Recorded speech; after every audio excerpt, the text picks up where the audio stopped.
The spring of 1847 arrived in London, with all the pomp and splendour befitting the height of the season. Mayfair glittered with carriages and chandeliers, drawing rooms buzzed with gossip and intrigue, and ballrooms overflowed with eligible young ladies draped in silk and hope. Among them all, one name rose above the rest like cream to the top of fresh milk: Miss Nellie Fenring. At 23, Nellie was neither a fresh-faced debutante nor a desperate wallflower approaching spinsterhood.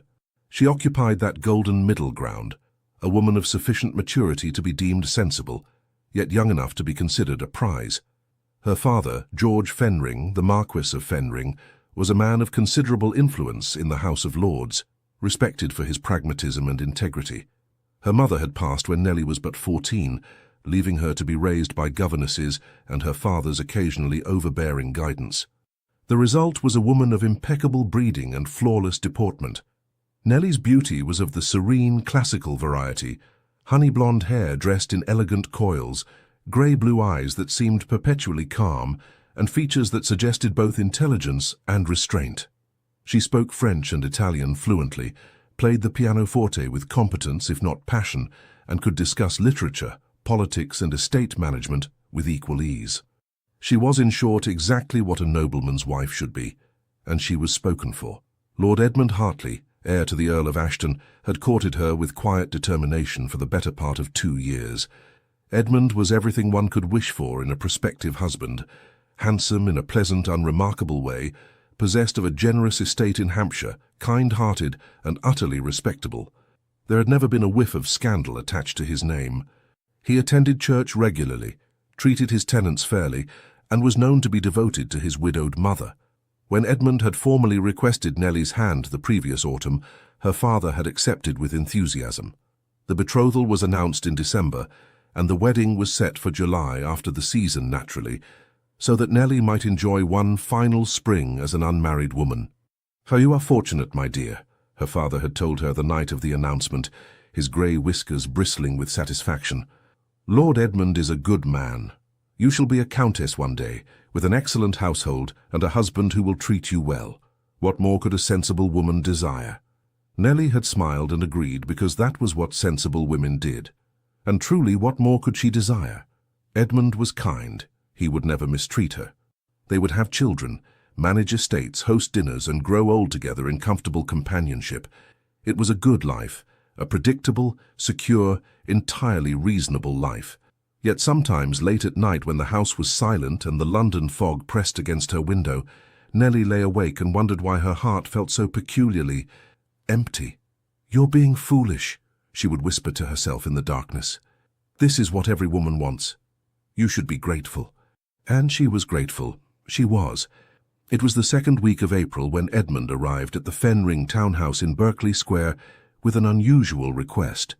Nellie was in the morning room with her companion, Miss Hazel Wimsey, reviewing invitations for the week's engagements.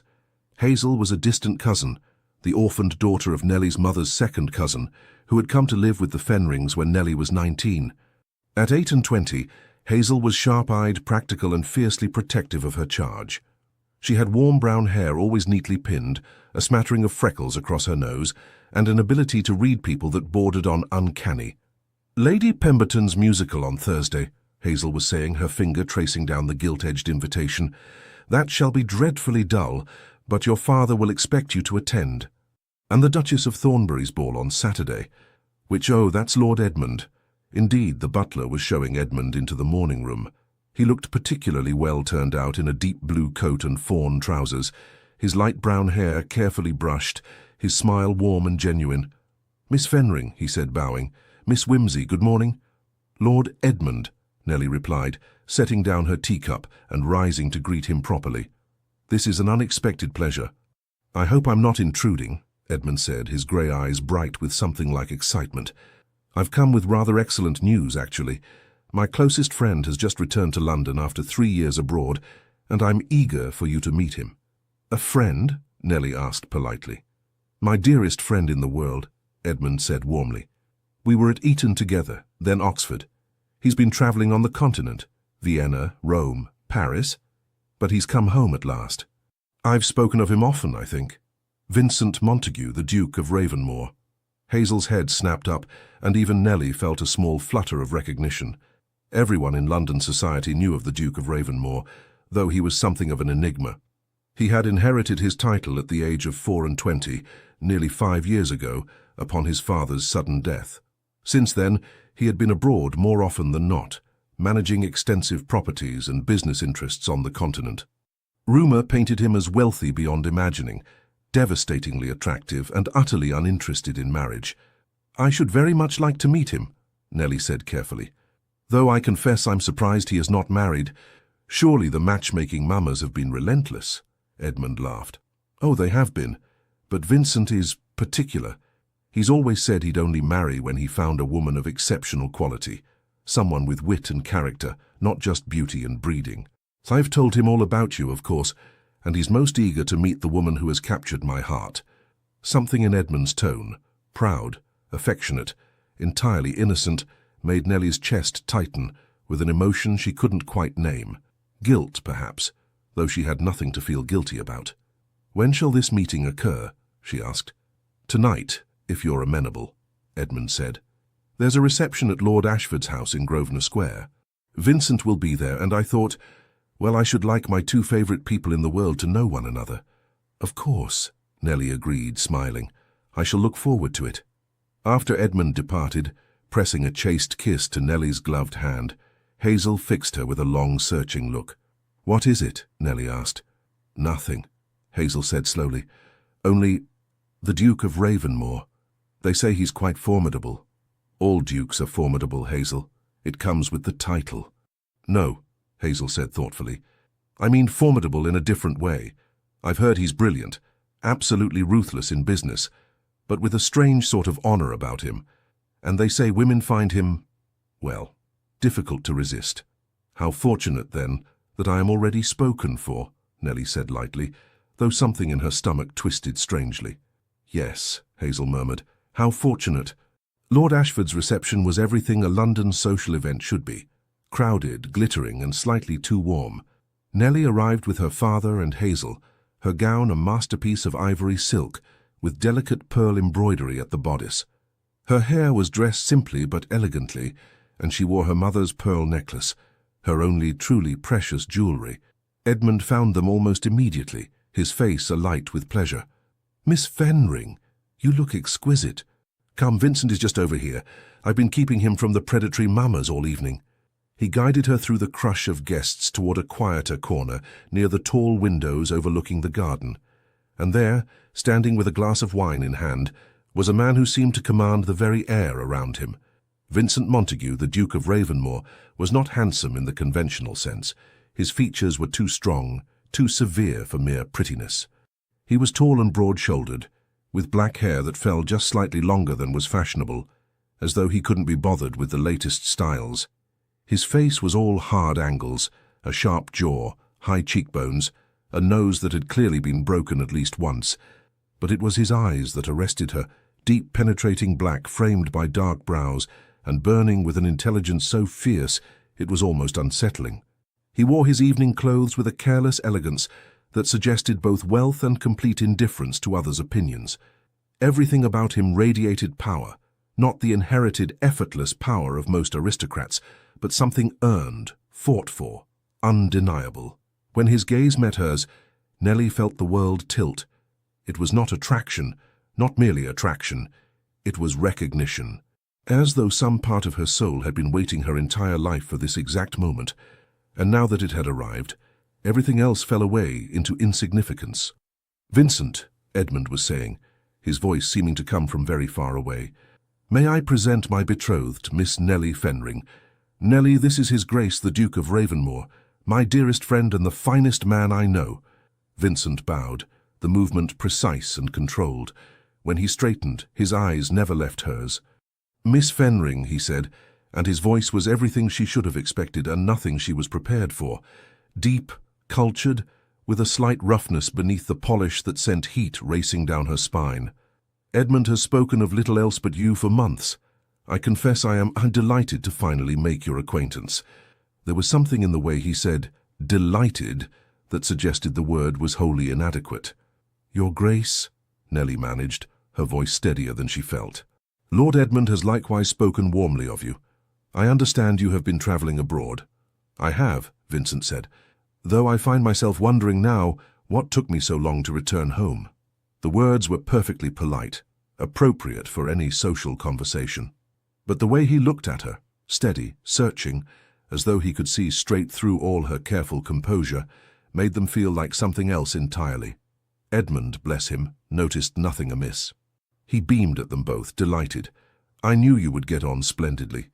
Vincent, you must tell Nellie about Vienna. She adores music and would be fascinated by your account of the opera there. I should be honored, Vincent said quietly, still looking at her. And Nellie, who prided herself on her unshakable composure, felt her cheeks grow warm under that gaze. Perhaps, she said carefully, your grace might favor us with such stories another time. I confess, I find myself quite overwhelmed by the heat of the room just now. It was not entirely a lie. She felt feverish, as though her skin had suddenly become too tight. Of course, Vincent said immediately. Shall I fetch you some refreshment? The terrace doors are just there. You might find the air more agreeable outside. That would be most kind, Nellie said. As Vincent moved away toward the refreshment table, Edmund leaned close to Nellie, his expression concerned. Are you quite well? You do look rather flushed. I'm perfectly well, Nellie assured him, forcing a smile. Only warm, as I said. But beside her, Hazel's eyes were knowing and worried, and Nellie knew with absolute certainty that her companion had seen everything. The sudden heat in her cheeks, the tremor in her hands, the way her breath had caught when the Duke's eyes met hers. When Vincent returned with a glass of cool champagne, his fingers brushed hers as he handed it to her, just the slightest contact through their gloves, and Nellie felt it like a brand. This was dangerous. This was impossible. This was wrong. And yet, as she stood there between her kind, oblivious betrothed and the dark-eyed Duke who looked at her as though she were the only woman in the world, Nellie felt something she had never experienced in all her carefully ordered life. She felt awake. The days that followed Lord Ashford's reception passed in a strange, feverish blur. Nellie told herself that what she had felt upon meeting the Duke of Ravenmore was merely surprise, the natural response to encountering a man of such striking presence. Nothing more. Certainly nothing that should concern her, but her body betrayed her lies. At Lady Pemberton's musicale 3 days later, Vincent appeared just as the quartet began Haydn's String Quartet in C major. Nellie saw him enter from her seat in the third row, saw the way every unmarried woman in the room tracked his movements with predatory interest. He was dressed in severe black evening clothes that made him look even more imposing, his dark hair brushed back from his forehead, his expression unreadable. Their eyes met across the crowded music room, and Nellie felt her pulse leap so violently she feared those sitting near her might hear it. Vincent made his way through the room with quiet authority, declining several attempts by ambitious mummers to capture his attention until he reached the seat Edmund had saved for him, directly beside Nellie. Miss Fenring, he said quietly, settling into the chair with fluid grace, I hope I have not disturbed you. Not at all, Your Grace, she replied, proud of how steady her voice sounded. Do you enjoy chamber music? I find it depends entirely on the company, Vincent said, and though he faced forward as the music began, Nellie felt the weight of his awareness like a physical touch. Throughout the performance, she sat rigid as a statue, every nerve in her body screaming with consciousness of his proximity. His sleeve was mere inches from hers. If she moved her hand even slightly on the armrest, she would touch him. The subtle scent of his cologne, something dark and woody like cedar and smoke, seemed to fill her lungs with every breath. When the quartet finished and polite applause filled the room, Vincent leaned toward her, just slightly, just enough that no one else would notice. You did not hear a single note of that, did you? He murmured, his voice pitched for her ears alone. Nellie's breath caught. That is an extremely presumptuous... Forgive me, Vincent said, straightening. But there was something in his eyes, a knowing, a heat, that suggested he was not sorry at all. Across the aisle, Hazel watched them with open concern. The pattern repeated itself with horrifying regularity over the following weeks. Wherever Nellie went, Vincent seemed to appear. At first she thought it coincidence. London society was not so large that one could avoid people indefinitely. But gradually she came to understand that his presence was deliberate. He was everywhere Edmund was, and Edmund, dear, trusting Edmund, was delighted to include his closest friend in all their engagements. "Vincent has been alone too long," Edmund confided to Nellie one afternoon as they drove through Hyde Park in his curricle. "I think seeing our happiness reminds him of what he's missing. Perhaps it will finally inspire him to seek a wife of his own." Nellie murmured something non-committal, her stomach twisting with guilt and something darker, something that felt dangerously like jealousy at the thought of Vincent courting another woman. The torture of it all was exquisite. Every social engagement became a minefield. At the opera, Vincent sat in the box adjacent to theirs, and Nellie could feel his gaze on her throughout the performance, not on the stage, but on her. At garden parties, she would turn and find him watching her from across the lawn, his expression unreadable, but his eyes burning. At dinner parties, he sat too far away to speak to her directly, but she felt his presence like a storm gathering on the horizon. And the worst part, the truly damning part, was that Nellie looked for him everywhere. She entered every ballroom searching for that dark head above the crowd.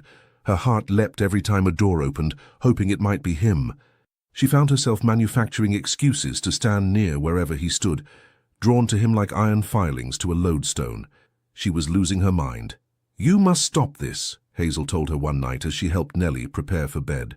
They were in Nellie's chamber at Berkeley Square, the candles burning low, and Hazel's expression was more serious than Nellie had ever seen it. "Stop what?" Nellie asked, though she knew perfectly well. "Looking at him the way you do," Hazel said quietly. "Miss Nellie, I understand, truly I do.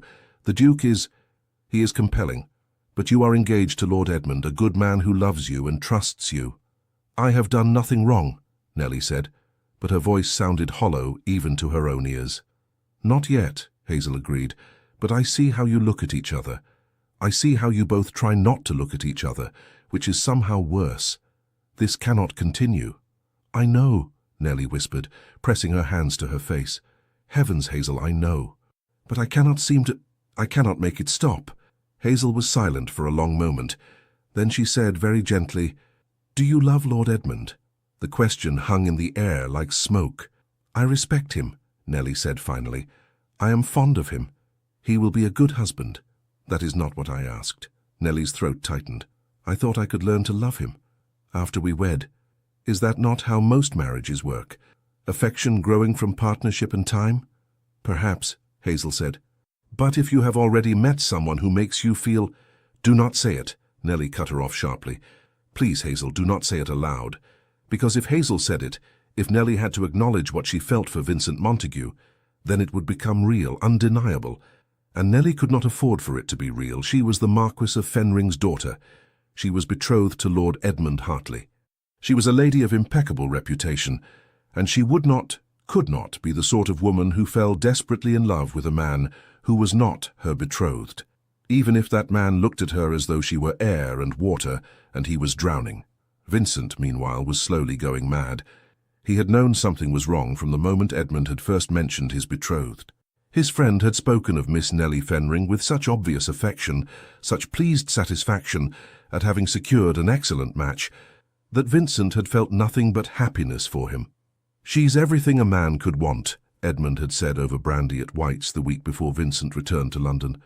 "Clever, beautiful, well-bred, and she's kind, Vincent. Genuinely kind, not merely performing kindness for society's benefit. I count myself the most fortunate of men." And Vincent had raised his glass in a toast, genuinely pleased that his dearest friend had found happiness. Then he had met her, and in one catastrophic moment, every carefully constructed wall Vincent had built around his heart had crumbled to dust. It was not rational. It was not even explicable. But from the instant Nellie Fenring's grey-blue eyes met his across Lord Ashford's drawing-room, Vincent had known, with absolute, terrifying certainty, that she was his. Not in the sense of possession, in the sense of belonging, as though God or fate or whatever force governed the universe had looked down and said, "Here, this one. This is the woman your soul was made to recognize." And she belonged to Edmund. Vincent had spent 3 years abroad, building his fortune, managing estates, navigating continental politics. He had faced down foreign princes and hostile bankers. He had ridden through war-torn regions and survived a near-fatal bout of fever in Rome. He was not a man easily shaken, but Nellie Fenring unmade him. She haunted him. At night he lay awake, his body burning with the memory of standing near her, the subtle rose scent of her skin, the graceful curve of her neck, the intelligent light in her eyes. He dreamed of her constantly, dreams where she turned to him instead of Edmund, where her lips parted beneath his, where he could touch her without restraint or shame. He woke from those dreams with his heart racing and his body rigid with frustrated desire, hating himself. She was Edmund's betrothed, Edmund, who had been closer than a brother to Vincent since they were boys. Edmund, who had stood by Vincent when his father died, and the weight of the dukedom had nearly crushed him. Edmund, who trusted Vincent absolutely. To want Nellie was a betrayal. To pursue her would be unforgivable.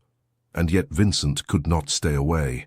He told himself he was attending these social events to support his friend, to celebrate Edmund's happiness. But that was a lie. He went because he needed to see her, the way a man dying of thirst needs water. Even if he could not touch her, could not speak to her freely, just being in the same room sustained something essential in him. "You seem distracted, old friend," Edmund remarked one afternoon as they rode through Rotten Row. "Is something troubling you?" "Yes," Vincent thought. "Everything. I am in love with your betrothed and it is destroying me." "Only business matters," he said aloud. "Nothing of consequence." Edmund nodded, satisfied. "You've been too long abroad, Vincent. You need to settle down, find a good woman. Might I suggest looking among Nellie's circle? She has many accomplished friends who would make excellent duchesses." Vincent's hands tightened on the reins until his knuckles went white. "Perhaps," he said tightly. But he knew there would be no one else. There could be no one else. His heart had recognized its mate, and it was tragically, impossibly loyal. That night, at yet another ball, the Duchess of Thornbury's annual affair, Vincent stood on the edge of the ballroom and watched Edmund lead Nellie onto the floor for a waltz. They made a handsome couple. Edmund was all golden warmth and open affection, gazing down at his betrothed with obvious pride. And Nellie was perfect. Her ivory gown swirled around her like clouds, her posture flawless, her smile polite and serene. But Vincent knew, he could see, that the smile did not reach her eyes. As Edmund guided her through the turns, Nellie's gaze swept the ballroom, and when it found Vincent standing in the shadows, she stumbled, just slightly, just enough that Edmund tightened his hold, concerned. "Are you well?" Edmund asked, loud enough that Vincent could hear. "Perfectly well," Nellie assured him. "I merely lost my footing for a moment." But her eyes were still on Vincent, and in them he saw the same desperate torment that was surely reflected in his own. This could not continue. One of them would break, and when they did, the consequences would be catastrophic. The breaking point came 2 weeks later, during a house party at the Hartley estate in Hampshire. Edmund's mother, the Dowager Countess of Ashton, had decided to host an informal gathering to celebrate the upcoming nuptials. 20 guests were invited, mostly family and close friends, for 4 days of riding, cards, and pleasant company. Vincent had tried to decline, inventing urgent business in London, but Edmund had been so disappointed, so earnest in his plea, that Vincent attend. That refusal became impossible. "You're my dearest friend," Edmund had said. "I need you there. Please, Vincent." And so Vincent had gone, knowing it was a mistake, unable to resist the pull of being near her. The Hartley estate was lovely, a sprawling Elizabethan manor surrounded by ancient oaks and rolling green hills. Nellie arrived with her father and Hazel, and the sight of her descending from the carriage in a pale green travelling dress made Vincent's chest physically ache. The first 2 days passed in a haze of polite torture. Dinner each evening, with Vincent seated too far from Nellie to do more than exchange meaningless pleasantries. Cards in the drawing room afterward, where he could watch the candlelight play across her face but could not touch her. Walks in the garden where propriety demanded they remain in groups, never alone. Edmund, oblivious to the tension crackling between his betrothed and his best friend, was the very picture of a happy bridegroom. He held Nellie's hand as they strolled through the rose garden. He brought her tea just as she liked it. He spoke of their future with such genuine optimism that Vincent wanted to both weep and rage. "I know arranged marriages are common," Edmund confided to Vincent on the third afternoon as they stood on the terrace overlooking the grounds. And I'll admit, our betrothal was initially driven by practicality, our family's expectations, the joining of estates, but I truly believe Nellie and I shall be happy together. I may not be passionately in love with her yet, but I'm very fond of her, and I think love will come, after the wedding, when we truly know each other. Don't you think? Vincent's throat was so tight he could barely speak. I am certain Miss Fenring will make you an excellent wife. It was the truth, and it tasted like ashes. That night, unable to sleep, Vincent rose and descended to the manor's library. It was past midnight, the house silent, and he desperately needed some distraction from the torment of knowing Nellie slept just 2 floors above him. The library was dark, save for the moonlight streaming through the tall windows. Vincent did not bother lighting a candle. He moved through the shadows to the shelves, searching blindly for anything to occupy his mind. He did not hear her enter. "Your Grace." Vincent spun, his heart lurching. Nellie stood in the doorway, wrapped in a dressing gown of pale blue silk, her blonde hair loose around her shoulders. In the moonlight, she looked ethereal, like something from a dream. "Miss Fenring," he said hoarsely, "you should not be here." "I know," she whispered. "I could not sleep." They stared at each other across the darkness, and Vincent felt the last threads of his control begin to fray. "You must go," he said, his voice rough. "Please, for both our sakes." But Nellie did not move. Instead, she stepped into the library and closed the door behind her. "I have tried," she said, and her voice was shaking. "I have tried so hard to do what is right, to be what I should be, but I cannot. Vincent, I cannot stop." She broke off, pressing her hand to her mouth, her eyes bright with unshed tears. And Vincent, who had held himself together through sheer force of will for weeks, finally shattered. "Neither can I," he said roughly, crossing the space between them in 3 strides. He stopped just before her, his hands clenched at his sides to keep from touching her. "From the moment I met you, I have thought of nothing else. You are in my mind every waking hour. You haunt my dreams. I cannot eat, I cannot sleep, I cannot breathe without wanting you. Vincent, I know it is wrong," he continued, the words pouring out of him like blood from a wound. "I know I am betraying Edmund. I know this is the very definition of dishonor. But I love you, Nellie. I love you with everything I am, and it is destroying me." Nellie made a sound that was half sob, half something else entirely. "I love you too," she whispered. "Heaven help me. I love you so much. I think I shall die from it." The confession hung between them, terrible and beautiful. "We cannot," Vincent said, though every fiber of his being screamed otherwise. "Edmund." "I know," Nellie said brokenly. "I know. But just for this moment, just for now, can we stop pretending?" And before Vincent could think, before he could remember all the reasons this was impossible, Nellie stepped forward and kissed him. It was not a gentle kiss. It was desperate, hungry, the kiss of 2 people who had denied themselves too long. Vincent's hands came up to frame her face, his fingers threading through her hair, and Nellie gasped against his mouth, her hands clutching at his shirt. They kissed like drowning people breaking the surface, frantic, graceless, perfect. Vincent tasted salt on her lips and realized she was crying. His own eyes burned as he pulled her closer, pouring every ounce of forbidden love into the kiss. When they finally broke apart, both breathing hard, Vincent rested his forehead against hers. "What do we do?" Nellie whispered. "I do not know," Vincent admitted. "But I cannot, Nellie, I cannot watch you marry him. I cannot stand there and pretend to be happy while you pledge yourself to another man." "Then what?" she asked desperately. "What choice do we have? I am betrothed.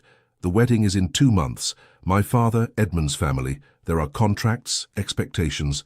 If I were to break it off, the scandal would be—" "I know," Vincent said, "I know." But as he held her there in the moonlit library, with her tears dampening his shirt and her heart beating against his, Vincent made a decision. He would not lose her, not to duty, not to honor, not to anything. Somehow he would find a way, even if it cost him everything.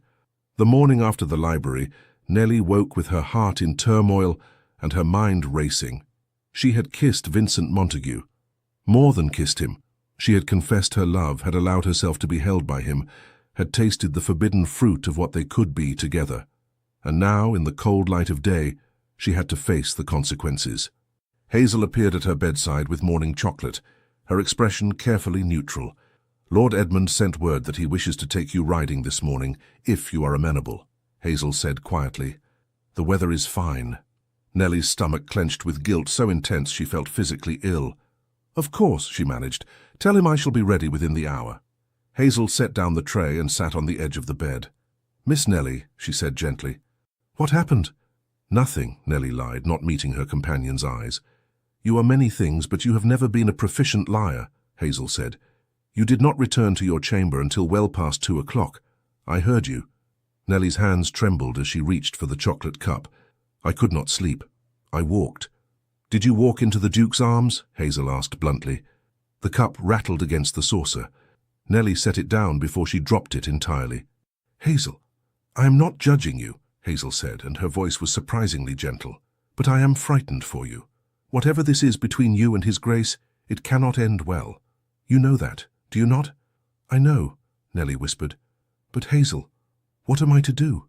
I love him. I love him so much it feels as though my heart is being torn from my chest. And I cannot have him. It is impossible." "Is it?" Hazel asked quietly. "Betrothals have been broken before." "Not without scandal," Nellie said. "Not without destroying reputations and families. My father would be humiliated. Edmund would be— Heavens, Hazel. Edmund has done nothing wrong. He has been nothing but kind and honorable. How could I repay him by breaking his heart?" Hazel was silent for a moment. Then she said, "Would it be kinder to marry him while in love with another man?" The question struck Nellie like a physical blow. "I do not know," she admitted. "I do not know what is right anymore."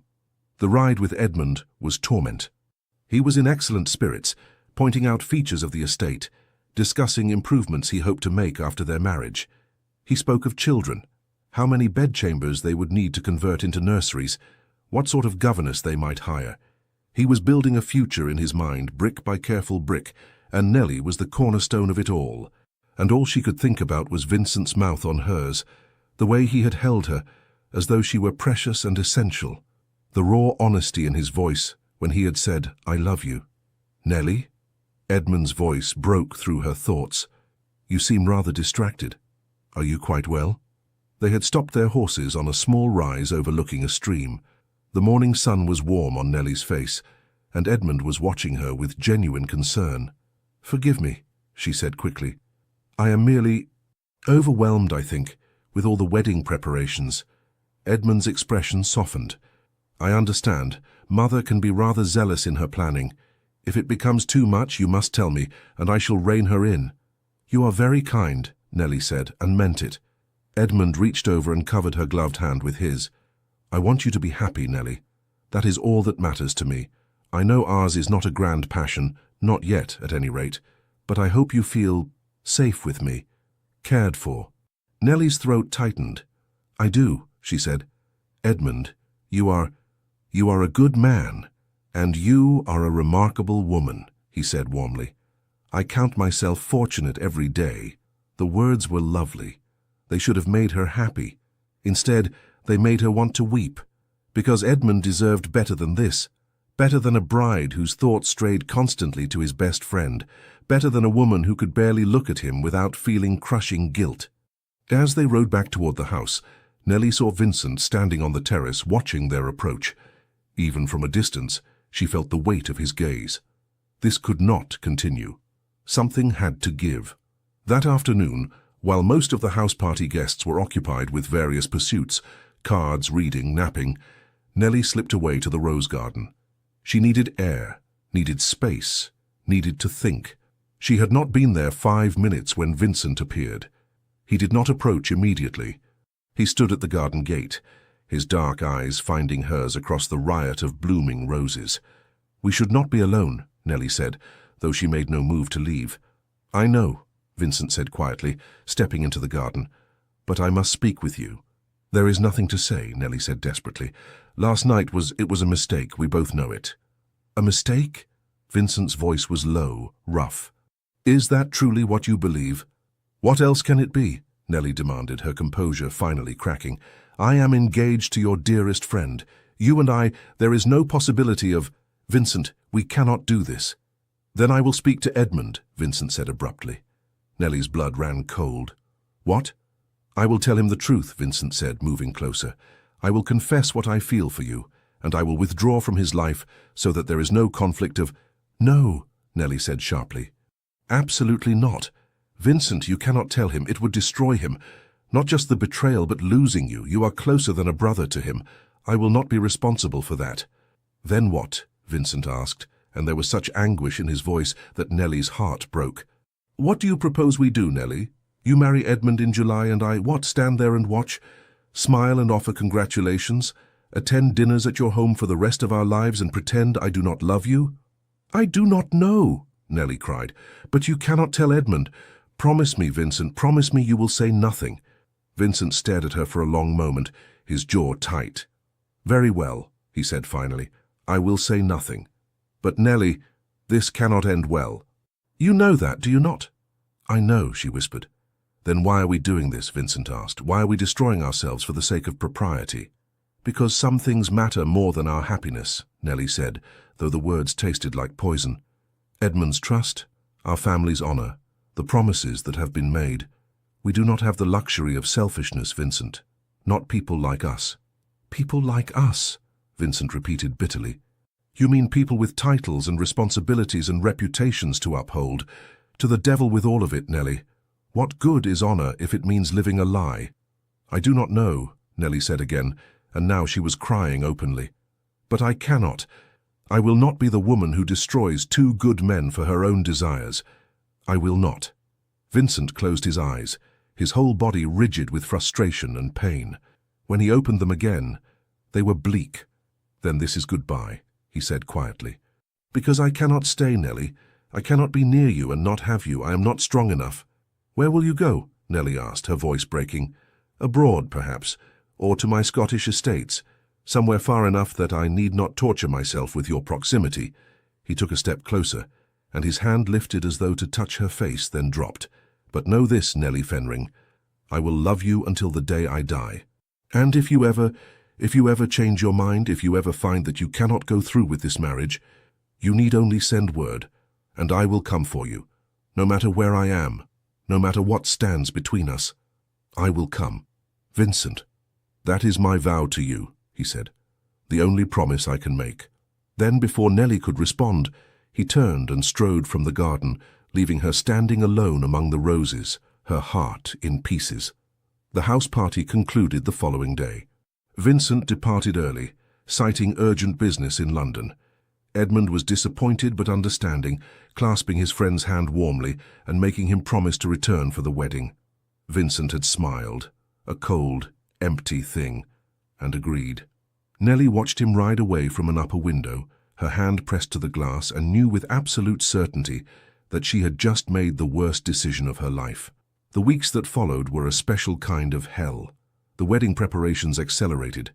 Fittings for Nellie's gown, meetings with the vicar, endless discussions about flowers and music and seating arrangements. Nellie moved through it all like an automaton, smiling when expected, agreeing to every suggestion, feeling nothing. Edmund was attentive and sweet, clearly working to deepen their connection before the wedding. He brought her small gifts, a volume of poetry he thought she might enjoy, a pretty silk shawl, a posy of her favorite flowers. He talked to her about estate management, asking her opinions and truly listening to her answers. He was, in every way, exactly the sort of husband any sensible woman would treasure. And Nellie felt dead inside. Hazel watched her with growing concern, but said nothing. What was there to say? The choice had been made, the path was set. Vincent did not return to London. Word reached Edmund through mutual friends that the Duke had gone to his estates in Northumberland and showed no signs of returning soon. I confess I am rather hurt, Edmund admitted to Nellie one afternoon. Vincent and I have never gone so long without corresponding. I have written him twice with no reply. I hope I have not offended him somehow. Nellie's guilt was a living thing, gnawing at her constantly. Perhaps he is simply occupied with estate matters, she suggested weakly. Perhaps, Edmund said, but he looked troubled. It was mid-June, 3 weeks before the wedding, when everything changed. Nellie had gone with Hazel to the modiste for a final fitting of her wedding gown. It was a masterpiece of ivory silk and Belgian lace, elegant and traditional and everything a bride should wear. Looking at herself in the glass, dressed in wedding finery, Nellie felt absolutely nothing. It was as though she were looking at a stranger. "It is beautiful," Hazel said quietly. "You look like a queen." "I look like a corpse," Nellie said flatly. The modiste, startled, quickly excused herself to fetch some pins. When they were alone, Hazel turned to Nellie with unusual severity. "You cannot do this," she said. "I must," Nellie said. "The invitations have been sent. The church is—" "That is not what I meant," Hazel interrupted. "You cannot marry Lord Edmund while you are in love with another man. It is not fair to him. It is not fair to you. And it will make everyone involved miserable. I will learn to be happy." "No, you will not," Hazel said firmly. "Miss Nellie, I have known you since you were 19 years old. I have never seen you truly happy, truly alive, until the Duke of Ravenmore looked at you. And I will not stand by and watch you bury that for the sake of avoiding scandal." "It is not just scandal," Nellie said desperately. "It is—" "I know," Hazel said. "It is honor and duty, and all the things we are taught matter more than our own hearts. But what if we are wrong? What if happiness matters too?" Nellie stared at her companion, her mind reeling. "What are you saying?" she whispered. "I am saying," Hazel said carefully, "that if you truly cannot live without the Duke, then you must act, before it is too late." "And Edmund?" "Lord Edmund is a good man," Hazel said, "and good men deserve honest wives.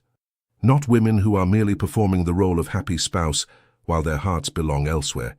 If you truly love his grace, then Edmund deserves to know, before he marries you." The words settled over Nellie like a mantle, heavy, inescapable, true. That night she lay awake until dawn, staring at her ceiling, turning Hazel's words over and over in her mind. By morning she had made her decision. She would go to Edmund. She would tell him the truth, all of it. And she would give him the choice of whether to end their betrothal. It was terrifying. It might destroy everything. But Hazel was right. Edmund deserved honesty. And so did Vincent. And so, perhaps, did she. The next afternoon, Nellie asked Edmund to meet her in the garden at Berkeley Square. She wore a simple day dress of pale blue muslin, and her hands shook as she waited for him beneath the oak tree where he had first proposed. When Edmund arrived, smiling and unsuspecting, Nellie felt her resolve waver.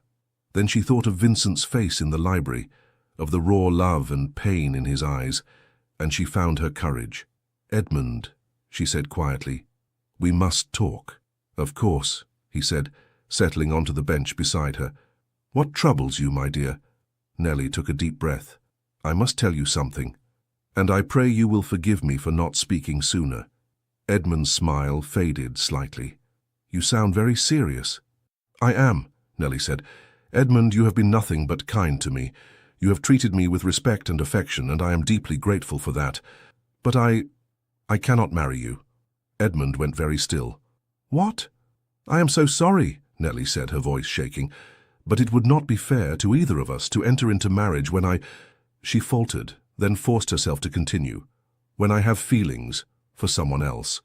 The color drained from Edmund's face. "Someone else," he repeated. "But who— when did you—" He stopped abruptly, his eyes widening with terrible comprehension. "Vincent," he said flatly. Nellie could not lie. Not now. "Yes," she whispered. Edmund stood abruptly, his hands clenching into fists. For a long moment he said nothing, and Nellie braced herself for his fury.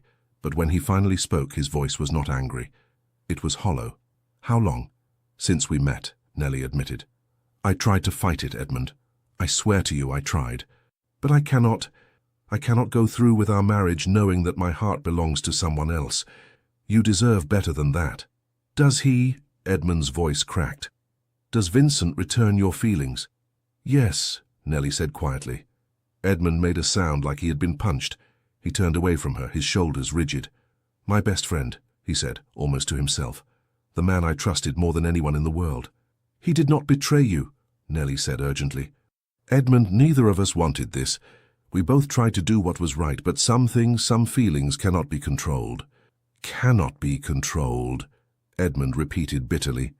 He spun back to face her, and for the first time she saw real anger in his eyes. "You speak of feelings as though they absolve you of responsibility, but you made a choice, Nellie. You both did. Every moment you spent together, every look, every—" He broke off, his jaw working. "Were you unfaithful to me?" "We kissed," Nellie admitted, her cheeks burning with shame. "Once at your family's estate. Nothing more than that, I swear it." "Nothing more," Edmund said, and laughed, a harsh, broken sound. "How noble of you both." "I am sorry," Nellie said, tears streaming down her face. "Edmund, I am so sorry. I never meant to hurt you." "And yet here we are," Edmund said. He closed his eyes, his whole body trembling with the effort of controlling his emotions. When he opened them again, they were haunted. "Did you ever love me, even a little?" "I cared for you," Nellie said. "I still do, but not in the way I should have. Not in the way you deserved." Edmund nodded slowly, as though she had confirmed something he had suspected. "I see. What will you do?" Nellie asked. "What will I do?" Edmund echoed. "I will end our betrothal, obviously. The scandal will be considerable, but I suppose that cannot be helped." He looked at her, and his expression was devastatingly sad. "I hope you and Vincent will be very happy together. Truly I do, because if you have destroyed our friendship and your reputation for nothing more than infatuation, it will have been a tragic waste." "It is not infatuation," Nellie said quietly. "I love him, Edmund, with everything I am." "Then I suppose that must be enough," Edmund said. He took a step back, creating distance between them. "Goodbye, Miss Fenring. I hope we need not see each other again." And with that he turned and walked away, leaving Nellie alone in the garden, her heart breaking for the good man she had wounded and the impossible love she had chosen. The scandal broke like a summer storm, sudden, violent, and impossible to ignore. Within 2 days of Edmund formally ending the betrothal, all of London society knew. The details were murky. Some said Miss Fenring had been caught in a compromising position with another man. Others whispered that she had simply changed her mind, and poor Lord Hartley was heartbroken. A few claimed there had been financial difficulties that made the match untenable, but the core truth was inescapable. The season's perfect lady had broken her engagement mere weeks before the wedding, and the resulting scandal was delicious.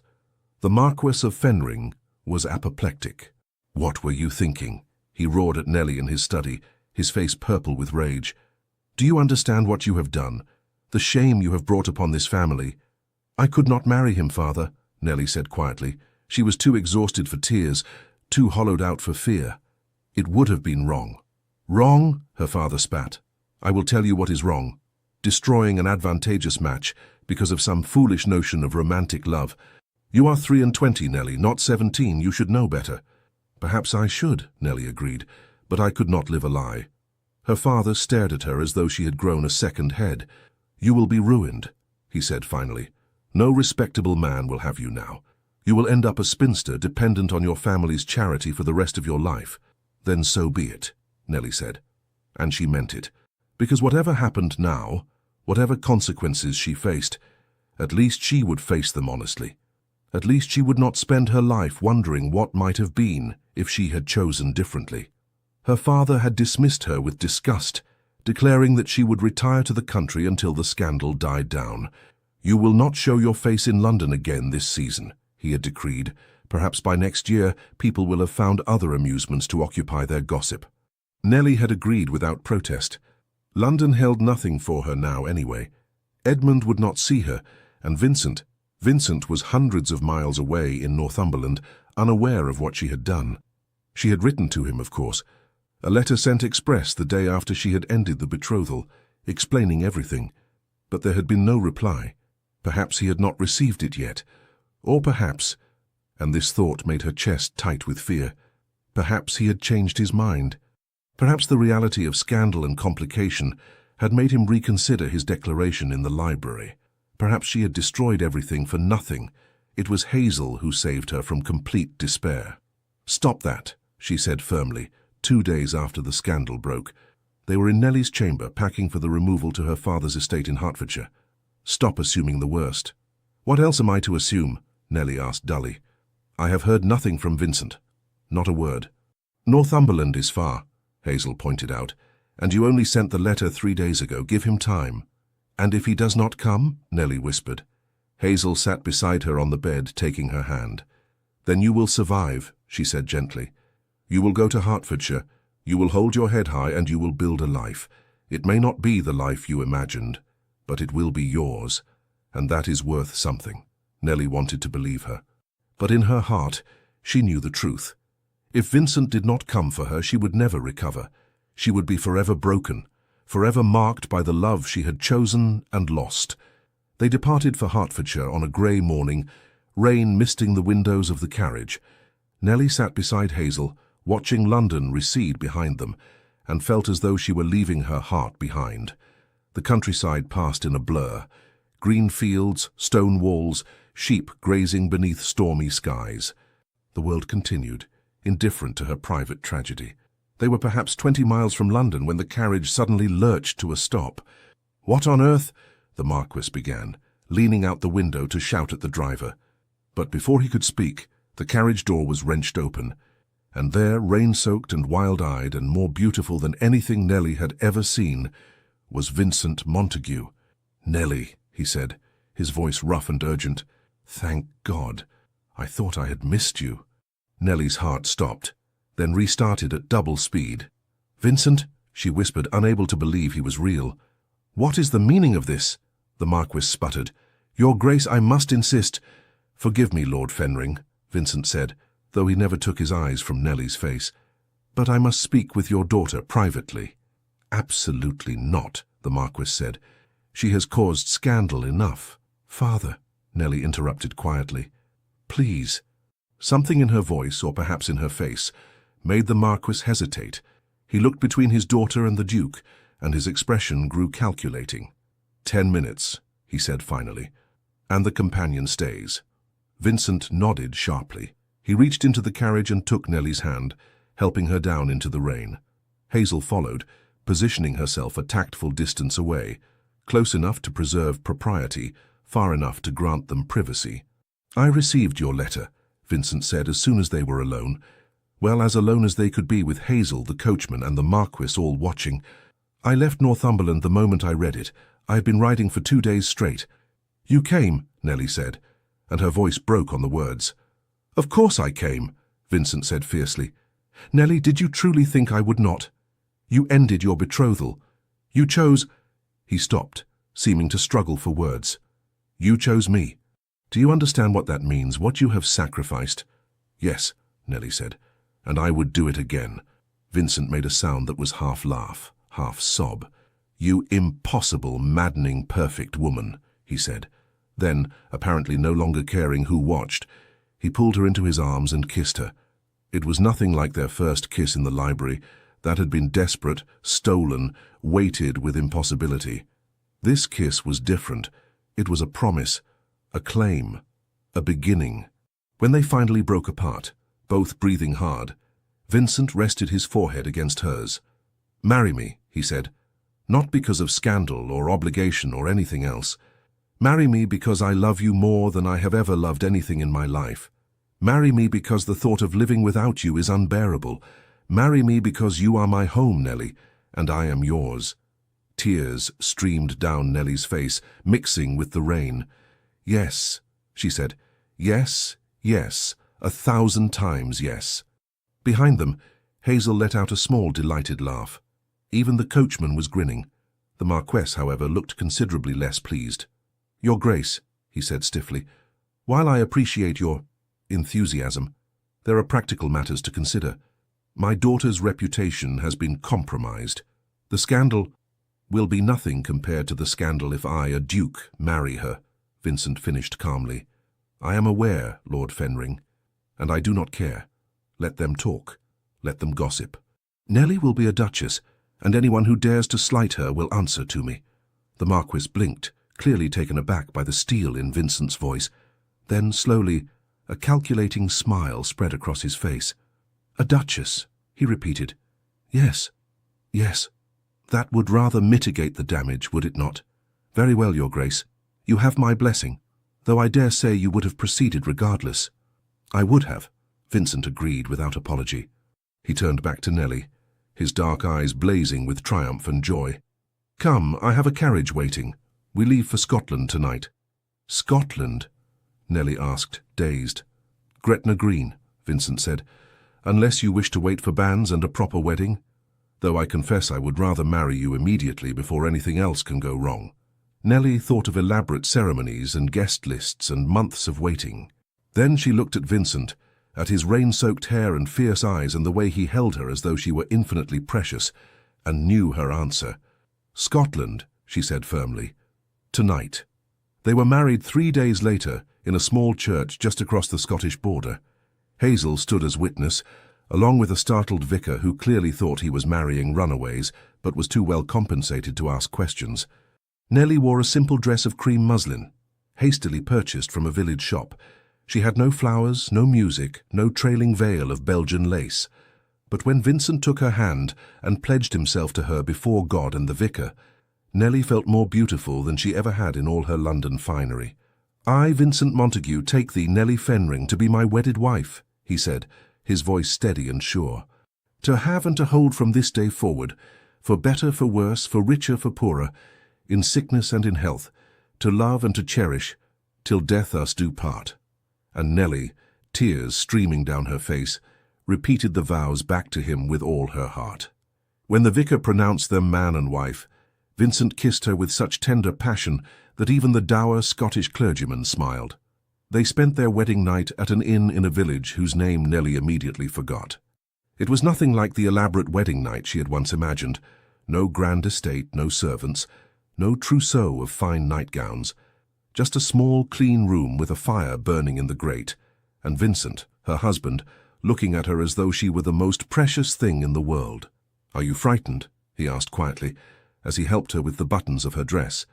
The inn had no lady's maid, and Hazel had tactfully retired to her own chamber. "No," Nellie said truthfully. "I have never been less frightened in my life." And it was true. For the first time since she could remember, Nellie felt entirely, perfectly safe. She was Vincent's wife. She was free to love him without shame or secrecy. Whatever happened now, whatever scandal or gossip awaited them, they would face it together. When Vincent finally lowered her onto the bed, his hands gentle but sure, Nellie pulled him down to her with a smile. "I love you," she whispered against his mouth. "And I love you," Vincent replied. "Forever, Nellie, I promise you that." And as the fire burned low and the Scottish night settled around them, Nellie knew with absolute certainty that she had made the right choice. Some loves were worth any sacrifice, worth any scandal, worth everything. They returned to London 6 weeks later, and the scandal that greeted them was everything Nellie had feared, and somehow less terrible than she had imagined. Yes, the gossips were vicious. Yes, certain doors were closed to them, but Vincent was a duke, and dukes could weather scandal in ways lesser mortals could not. More importantly, Vincent made it clear, through subtle social maneuvering and, when necessary, outright intimidation, that anyone who slighted his Duchess would find themselves permanently on the wrong side of one of England's most powerful men. Gradually, slowly, society adjusted. Invitations began arriving again. Doors reopened. And if some of the highest sticklers continued to turn up their noses, Vincent and Nellie found they did not care over much. They had each other. That was enough. The one shadow that remained was Edmund. Vincent had written to him, a long, anguished letter explaining everything, apologizing for the betrayal, begging for understanding if not forgiveness. Edmund's reply had been brief.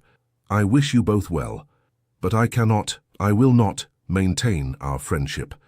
What you did was unforgivable. Please do not write to me again." The loss of his oldest friend devastated Vincent in ways the scandal never could. For weeks after receiving Edmund's letter, he was withdrawn and melancholy, blaming himself for the ruin of a brotherhood that had meant everything to him. "He will forgive you in time," Nellie told him one night as they lay together in their London townhouse. "Wounds this deep require time to heal." "Perhaps," Vincent said, but he sounded unconvinced. Nellie held him tighter, wishing she could ease his pain but knowing some burdens had to be carried. 2 years passed. 2 years of marriage that were, despite the rocky beginning, remarkably happy. Vincent and Nellie settled into their life together with surprising ease. They divided their time between London, Vincent's main estate in Kent, and his smaller properties in Yorkshire and Scotland. They travelled to Paris one autumn, to Venice the next spring. They read together, rode together, learned each other's rhythms and preferences and secret fears, and if society never quite forgot the scandal of their beginning, they at least stopped discussing it at every opportunity. Nellie became pregnant in their second year of marriage, and when she delivered a healthy son with Vincent's dark hair and her grey eyes, their joy was complete. "We shall name him William," Vincent said, cradling the infant with surprising gentleness for such a large man. "After my father, William Montague," Nellie said softly, running a finger over the baby's tiny hand. "It suits him." As she watched her husband with their son, Nellie felt a contentment so profound it was almost painful. This was what she had chosen. This love, this life, this family, and it had been worth every moment of scandal and suffering. It was late autumn of their third year of marriage when the letter arrived. Vincent had been in his study reviewing estate accounts when the butler brought in the post. Most of it was routine, invitations, business correspondence, bills, but one letter made him freeze. The handwriting was achingly familiar. With shaking hands, Vincent broke the seal and read, "Vincent, I write this with considerable trepidation as I am uncertain of my welcome. But recent events have given me cause to reflect, and I find I can no longer maintain my silence. I have been living in Hampshire since our falling out, managing my father's estates. He suffered an apoplexy last year and has since been unable to fulfill his duties. The isolation has given me much time to think. I was angry with you for so long, hurt beyond measure by what I perceived as your betrayal, but time has a way of softening even the sharpest wounds, and I have come to realize several truths. First, you did not pursue Nellie with malicious intent. I saw the two of you together often enough to recognize the connection between you, even if I was too blind at the time to understand its significance. What you felt for each other was genuine, rare even, the sort of love that most people never experience. Second, Nellie was honest with me before our marriage. She ended our betrothal rather than binding herself to me while in love with you. That took courage, and I've come to respect it, even if it caused me pain. Third, and perhaps most importantly, I have met someone. Her name is Miss Catherine Ashworth. She is the daughter of a neighbouring squire. Not a brilliant match by society's standards, but a woman of genuine warmth and intelligence. We have been courting for 6 months, and I find myself happy, truly happy in a way I never was during my betrothal to Nellie. I loved Nellie, or thought I did, but it was a pale, tepid thing compared to what I feel for Catherine. And that has made me realize, perhaps losing Nellie was not the tragedy I believed it to be. Perhaps it freed us both to find the loves we were meant to have. I am to marry Catherine this spring, and I find I would very much like my oldest friend to be there. I do not expect an immediate reconciliation. Too much has passed between us for that. But if you are willing, if you can forgive my coldness these past years, I should like to try to rebuild our friendship. It will not be what it was, but perhaps it can be something new, something honest. I hope you and Nellie are well. I hear you have a son. Congratulations. If you wish to write back, I shall be at Ashton Manor through the winter. Your friend, if you will still have me." Edmund Vincent read the letter 3 times, his throat tight with emotion. Then he rose from his desk and went in search of his wife. He found her in the nursery, rocking their son to sleep. She looked up when he entered, and her smile faded when she saw his face. "What is it?"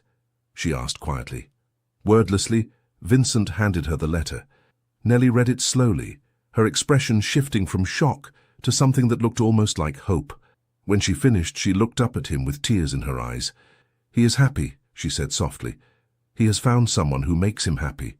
"Yes," Vincent said, his own voice rough with emotion, "and he is willing to forgive. Nellie, he wants to be friends again." "Do you want that?" Nellie asked carefully. "After everything?" Vincent thought about it, truly thought about it. 3 years ago, he would have given anything to have Edmund's friendship back. But now, with the perspective of time and the security of his marriage to Nellie, he could see the situation more clearly. "I do," he said finally. "Not because I need his forgiveness to be happy. I have you and William, and that is enough. but because Edmund was my brother in everything but blood. And if he is willing to try again, then yes, I want that." Nellie rose, still cradling their sleeping son, and crossed to Vincent. She kissed him gently. "Then write to him," she said. "Tell him yes. Tell him we shall both attend his wedding. Tell him—" She paused, her eyes bright with tears. "Tell him I am glad he found his Catherine, that I wish them every happiness." Vincent pulled her close, carefully so as not to wake the baby, and held them both. "We are fortunate," he murmured. "All of us. It was a terrible mess, but we all found our way through." "Yes," Nellie agreed. "We did." The following spring, Vincent and Nellie travelled to Hampshire for Edmund's wedding to Miss Catherine Ashworth. It was a smaller affair than Edmund's wedding to Nellie would have been. No grand London ceremony, just a simple country wedding with family and close friends. But it was beautiful in its intimacy, and when Nellie saw Edmund at the altar, watching Catherine walk toward him with such naked adoration on his face, she knew with absolute certainty that this was right. This was the woman Edmund was meant to marry. Not Nellie, never Nellie. Catherine, with her warm brown eyes and gentle smile, and the way she looked at Edmund as though he had hung the stars. After the ceremony, there was a wedding breakfast at Ashton Manor. Vincent and Edmund spoke for the first time in 3 years, and though there was initial awkwardness, it gradually eased into something that felt almost like their old friendship. "Your son is the image of you," Edmund said, watching as Nellie bounced William on her hip across the room. "Poor child," Vincent said dryly, and Edmund laughed, genuine, unforced. "You are happy," Edmund observed. "Both of you." "We are," Vincent confirmed. Then, hesitantly, "And you with Catherine?" Edmund's face softened. "More than I ever imagined possible," he admitted. "She is, Vincent. She is extraordinary. Not in the way society measures such things, but in ways that matter. She laughs at my terrible jokes. She shares my love of horses. She wants a dozen children and a life in the country, not London society. She is perfect for me." "Then I am glad," Vincent said sincerely. "And Edmund, I am sorry for everything, for the pain I caused you." Edmund was quiet for a moment, then he said, "I'm sorry too, I was rigid in my anger, unwilling to see that you and Nellie, that what you had was real. I think I was more hurt by losing you than by losing her, if I am honest, and that pride made me cruel." "We were all navigating impossible circumstances," Vincent said, "but we survived. And perhaps we are all better for it now." "Perhaps," Edmund agreed. Later, as the afternoon waned and guests began departing, Catherine approached Nellie with shy warmth. "Your Grace," she said, "I wanted to thank you." "Thank me?" Nellie asked, surprised. "For setting Edmund free," Catherine said simply. "I know it must have been difficult, breaking your betrothal, facing the scandal. But if you had married him out of duty, I should never have met him. And he is—" She blushed prettily. "He is everything to me." Nellie felt her throat tighten with emotion. "He is a good man," she said softly. "I always knew that. I simply was not the right woman for him. But you, I can see that you are." Catherine smiled and impulsively took Nellie's hand. "I hope we can be friends," she said. "I know the circumstances are unusual, but I should like that very much," Nellie said truthfully. And watching Catherine return to Edmund's side, seeing the way they looked at each other with such uncomplicated joy, Nellie felt the last remnant of guilt finally lift from her shoulders. Everyone had found their place. Everyone was happy. And though the path had been twisted and painful, they had all arrived exactly where they were meant to be. 5 years later, the two couples were fast friends. Edmund and Catherine had 4 children, with a 5th on the way, and their country estate rang with laughter and chaos.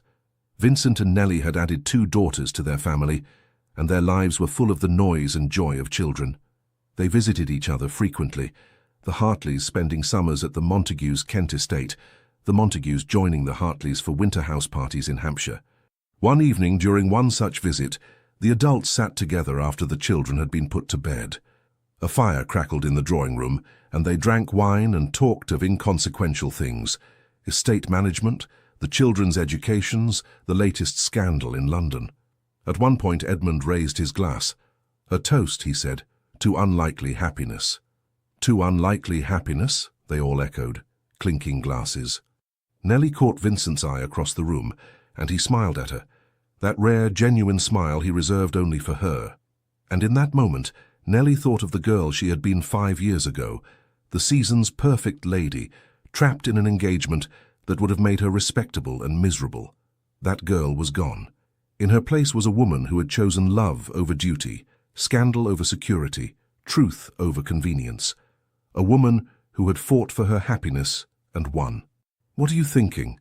Vincent murmured later that night as they prepared for bed in the guest chamber. "That I am fortunate," Nellie said simply. "That we all are."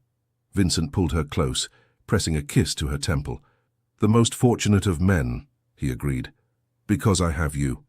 And as they drifted off to sleep in each other's arms, with their children sleeping peacefully down the hall and dear friends just rooms away, Nellie knew one final truth. Some loves were worth fighting for, worth sacrificing for, worth everything, and she had found hers. The end. Dear listener, tonight, as this story ends, I want to share something with you that perhaps no one has said in quite this way before. You know what strikes me most about Nellie's journey? It wasn't that she found love. It was that she found the courage to disappoint people. Think about that for a moment. How much of your life have you spent trying not to disappoint anyone? Your parents, your children, your partner, your friends, even strangers whose opinions shouldn't matter but somehow do. We're taught from childhood that being good means making others happy, that being loving means sacrificing our truth, that being responsible means carrying everyone else's expectations on our shoulders until we can barely stand. But here's what no one tells you. The weight you're carrying wasn't meant to crush you, and putting it down isn't cruelty, it's wisdom. Nellie stood in that garden and broke a good man's heart. She knew it would cause scandal. She knew her father would rage. She knew society would whisper. And she did it anyway, not because she was selfish, but because she finally understood something profound. A life lived for everyone else's comfort is not a life at all. It's a performance. And performances always end in exhaustion. Now, I'm not suggesting you blow up your life tomorrow morning, but I am asking you this. When was the last time you did something simply because it made you feel alive? Not accomplished, not validated, not praised, but genuinely, vibrantly alive? When was the last time you laughed so hard you forgot to worry, felt so much joy you forgot to be tired, experienced such peace that you forgot, even for a moment, all the ways you think you're failing? Here's a truth that might surprise you. You are still allowed to feel things deeply. Society may try to convince you that passion is for the young, that intensity should mellow with age, that your job now is simply to be comfortable and quiet and not make waves. But your heart didn't get that memo, did it? Your heart still leaps at beauty, still aches with longing, still dreams of things you've never admitted aloud. And that's not foolishness or immaturity. That's proof you're still magnificently, courageously alive. You see, Edmund needed Nellie to tell the truth, not because the truth set him free in some poetic way, but because her honesty gave him permission to want more too. He thought he should be content with a pleasant, respectable marriage. He thought passion was optional, even naive. But when Nellie chose the terrifying path of authenticity, she inadvertently showed Edmund that he was also allowed to wait for something real. And he found Catherine. Not perfect Catherine, not society-approved Catherine, but his Catherine, the woman who made him laugh, who wanted the life he wanted, who loved him not for his title but for his terrible jokes and his gentle heart. What if your honesty could do that for someone else? What if your courage to choose differently could give another person permission to do the same? Tonight, before you sleep, I want you to try something. Place your hand on your chest and feel your heartbeat. That steady, faithful rhythm that has kept you alive through every single thing life has thrown at you. Every loss, every disappointment, every moment you thought you couldn't survive, and yet here you are, still beating, still breathing, still remarkably stubbornly here. That heart of yours, it's not fragile, it's not broken beyond repair, it's not too old or too tired or too scarred to deserve tenderness. Your heart is a warrior that has fought battles no one else can see, and it deserves to rest now in softness, not in resignation. So as you close your eyes tonight, release this burden. You do not have to be everyone's answer. You do not have to fix everything. You do not have to earn your right to rest through endless usefulness. You can simply be imperfect, uncertain, still figuring things out, still wanting things, still hoping. With deep gratitude for the honor of sharing this evening with you, the Legends of the Fall team. Thank you for staying with us until the very end of this unforgettable love story. From all of us at Legends of the Fall, we are deeply grateful for your time, your presence, and your heart. If this story touched you, please consider subscribing to our channel, giving us a like, sharing the video with others, and leaving a comment below. Your support truly keeps us going. It inspires us to continue creating stories full of love, redemption, and life-changing choices. And as always, at the end of this video, another romantic journey awaits. Click on the suggestion that appears and let yourself be swept away by another tale that just might steal your breath. Thank you for being here. The Legends of the Fall team.